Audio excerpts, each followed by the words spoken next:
Class 9th के MP board के सभी विद्यार्थी, लो जी आगे आपको जिस घड़ी का इंतजार था, जी हाँ आपका साइंस का ये पेपर है। ठीक है, यहां से देखिए द्रव धातु का नाम बताना है, पारा, जी का सर्वाधिक मान होता है ध्रुवों पर, शुष्क बर्फ क्या है, ठोस कार्बन डाइऑक्साइड, कार्बन का परमाणु द्रव्यमान होता है 12, परमाणु के नाभिक में की खोज किसने की थी, रदरफोर्ड ने, शक्ति का मात्रक होता है वाट, ध्यान दीजिएगा, कार्य का मात्रक होता है जूल, विभव विभव या विभवांतर दोनों का मात्रक होता है आपका वोल्ट। ठीक है, यहां से देख लीजिएगा।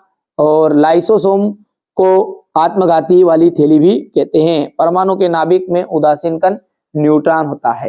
ये इसके बाद में देखिए पादप कोशिका में हरित लवक पाया जाता है। धातुएं ताप और विद्युत की सुचालक होती है। निलंबन कणों का व्यास 10⁻⁵ मीटर तक होता है। वाष्पीकरण से क्या होती है, ठंडक उत्पन्न होती है।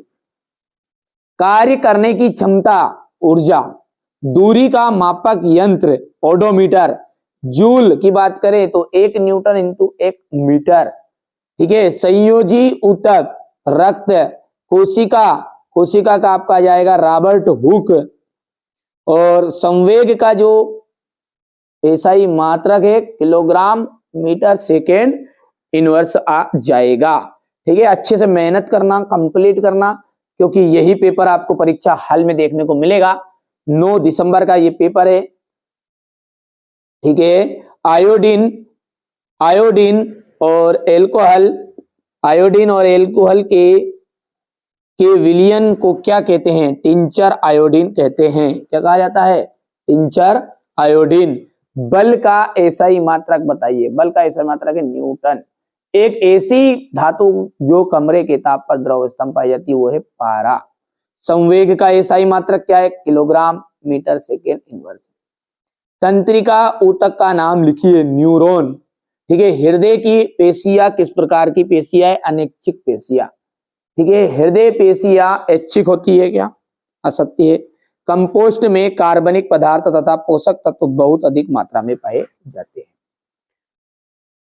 जे थॉमसन ने एनोड किरणों की खोज की, ये असत्य है। पौधों में को पोषक पदार्थ हवा, पानी, मिट्टी से प्राप्त होता है, सत्य है।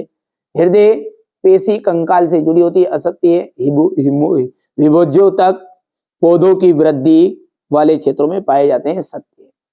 तापमान को सेल्सियस इकाई में परिवर्तित करना है और इन पर नीचे जो तापमान है उनको केल्विन इकाई में परिवर्तित करना है। ठीक है, यानी कि ये केल्विन में दिया, सेल्सियस में बदलो, सेल्सियस में दिया। तो रदरफोर्ड की परमाणु मॉडल की क्या सीमाएं हैं, कैथोड किरणों के कोई 2 प्रमुख गुण लिखिए। हाइड्रोजन के 3 समस्थानिकों के नाम और संकेत आपको बताना है। 3 कक्षाओं वाले बोर के परमाणु मॉडल का चित्र बनाइए। रंध्र के क्या कार्य है, किन्हीं 2 प्रकार की पेशी रेशों का नामांकित चित्र बनाइए। रेखित और अरेखित पेशी में अंतर आपको स्पष्ट करना है। पौधों के ऊतक मुख्यतः कितने प्रकार के होते हैं, उनके नाम दीजिएगा। सदिश राशियों को परिभाषित कीजिए, उदाहरण भी दीजिए। मंदन को परिभाषित कीजिए, इसका मात्रक भी दीजिएगा। ठीक है, बल का एसआई मात्रक क्या है समझाइए। न्यूटन के गति का तृतीय नियम, घर्षण से क्या क्या लाभ होते हैं। क्रिकेटर बॉल को कैच करते समय अपने हाथ को पीछे की ओर क्यों खींचता है। गुरुत्वीय त्वरण से आप क्या समझते हैं, प्रणोद किसे कहते हैं, इसका मात्रक आपको देना है। गुरुत्वीय त्वरण जी और जी गुरुत्वीय नियतांक जी में अंतर बताइए। आर्किमिडीज के सिद्धांत एवं उसके अनुप्रयोग। पादप कोशिका तथा जंतु कोशिकाओं में अंतर आपको बताना है। माइटोकॉन्ड्रिया देख लीजिए, माइटोकॉन्ड्रिया को बिजली कोशिका का बिजली घर क्यों कहा जाता है। गतिज ऊर्जा तथा स्थितिज ऊर्जा किसे कहते हैं, उदाहरण दीजिए। यहां से हम आगे की बात करें तो हरी खाद के लाभ आपको बताने हैं। ये क्वेश्चन नंबर 21 हो गया, ये 22 और ये 23। चलिए, तो ये मैंने आपको सेट ए बता दिया है साइंस का, आप बढ़िया से कंप्लीट करिएगा। सेट बी भी है, दोनों पेपर को कंप्लीट कर